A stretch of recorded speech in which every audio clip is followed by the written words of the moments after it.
everyone. Today we are talking about The Mountains Sing.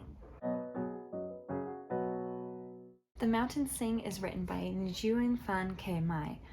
Apologies that I already know that I'm sure I said that wrong. I looked up a couple things on how to understand these different accent markings, and there's actually a lot that goes into Vietnamese markings on how to pronounce the words. A lot of it has to do with the way you say it, with your tone of voice, where you go up or you lift, like you lift your voice up, or you lift it down, you put it down. There's like just different ways that you say different accents. There's like 6 different spellings of the word ma, which could mean mom, and it could mean a bunch of other things too, depending on the accents that are there, which I think that's incredible. Vietnamese language, it just seems really like complex. So anyways, moving on from that. At the very beginning of this book, we have the Tran family listed here so that we can kind of keep track of who is who. It's not nearly as intense as like Crazy Rich Asians that has a huge amount of characters in that. This is mostly just centered around this family and then some of the friends that they are come in contact with throughout these like 50 plus years. So starting with the 2 main characters, we have Grandma, who was born in 1920, and so she experienced everything that this book is talking about. And then the next main character is the granddaughter, and her name is Huong, and she was born in 1960. This story takes place for several years, mostly centered around the Vietnam War and all the things that came with that, including the land reform. The story is told based on those 2 people's perspectives. So we start off the very beginning in 2012, and so that's the granddaughter, and then it jumps to the 1970s, where it's still her perspective, but now she's like 12. And it starts right off the bat with a bombing, and her grandma has to grab her, get her school bag out of the way, and just grab her and run to the nearest bomb shelter. And a lot of those bomb shelters that they had were very small, only enough to fit 1 person, maybe 2 people, which is, in times of crisis like that where you're trying to save yourself from getting killed by these bombs, if you go to a spot and you open up a shelter and there's already a person there, that's like I feel like that'd be the worst thing to say, okay, great, now we have to find somewhere else. And that's in such like intense pressure of trying to find safety that I personally will likely never experience. That's how I feel like this whole book is. It's just a bunch of things that I will most likely never experience, that is really touching and really heartbreaking and really just eye-opening for someone who's not experienced it. I typically don't read a lot of war stories, war books, because it's just a sad time to read about, especially if it's based off a real war that actually happened in our history. But because I like to pick up books and totally judge them by the cover and the title, and I wanted to read Asian literature this year, so finding this book, like, it checked all the boxes, so I was like, okay, let's go for it.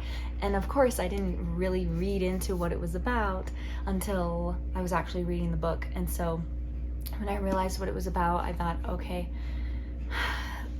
let's go. And I was just blown away with the descriptiveness, and it just really gets you into the story really quick. We have so many like tragic things that have happened to Grandma Lan. She just went through so many things, losing a lot of people that was really close to her, that she was really close with, and having to overcome that and carry on with her children and make sure that they are safe. And so we go through a lot of her story that is in this perspective of her telling her granddaughter Huang, who is actually most of the time referred to as Guava, because there's similar to another book that I read that was on On Earth We're Briefly Gorgeous. That was a really beautiful book too. It's also by a Vietnamese author, and the main character of that book is called Little Dog because they have nicknames for their children, and they give them nicknames that are not necessarily like flattering, because they are, it's so that they can protect the children from like evil spirits and people that could come take them away. They just put it out in the air that their name is something just random, so like Guava and Little Dog in that other book. And so most of the time she's referred to as her little nickname Guava. And so as she's telling this story to Guava, she explains all these things that just happened to her as she was trying to get away from the war. She traveled for 5 months to get away from the area that she was currently living because of the land reform, because people were trying to drive her out of the land that she worked hard to earn, and she had to leave it. And so a lot of the story is during those 5 months of telling Guava what was going on, what was happening.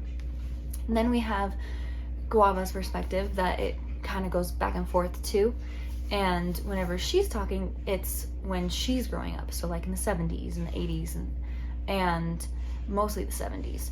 And so she's growing up, she's wanting to learn about the things that her grandma's telling her, but she also is really worried about the now time because the war is just finally wrapping up and people are coming home.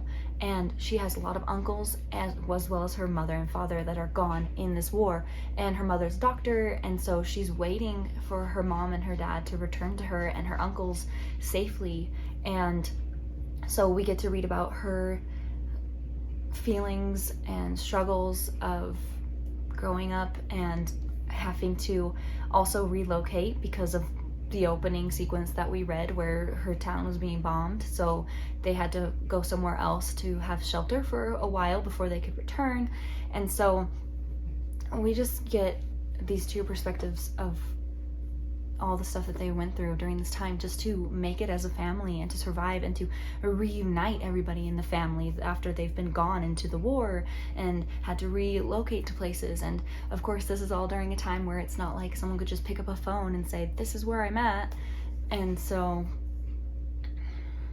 I just think that this book was really well written to get you to really feel for these people. And it doesn't just mean the characters, but also like reality, real life people that had to go through this.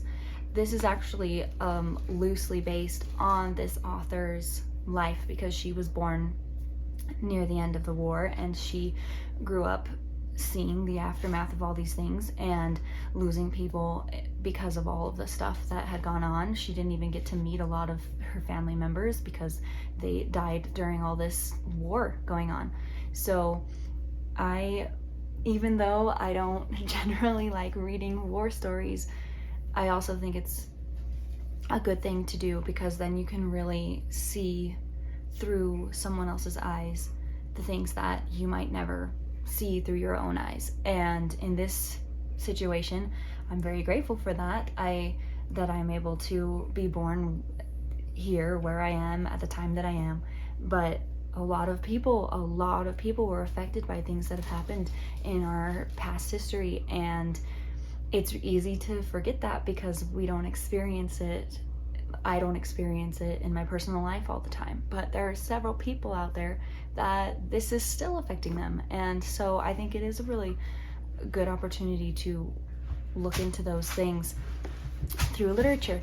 And even though this is fiction, like I said, it's loosely based on things that really happened, and it's very likely that a lot of things that did happen in this story actually did happen to a lot of people. Like even some of the details in here I wouldn't doubt have actually really did happen. Oh gosh. Okay. Sorry, I was rudely interrupted by this girl. Okay, say hi, Ponyo. Say hi. Okay, so anyways, this is the last book that I read this year in 2021, and Ponyo, come on. And I think it was really worth the read, and I'm really glad that I ended on it. And I'm excited to read more Asian literature next year, as well as mingled in some other stuff. I'll have a video up soon about all of my expectations for next year and how I felt about this year.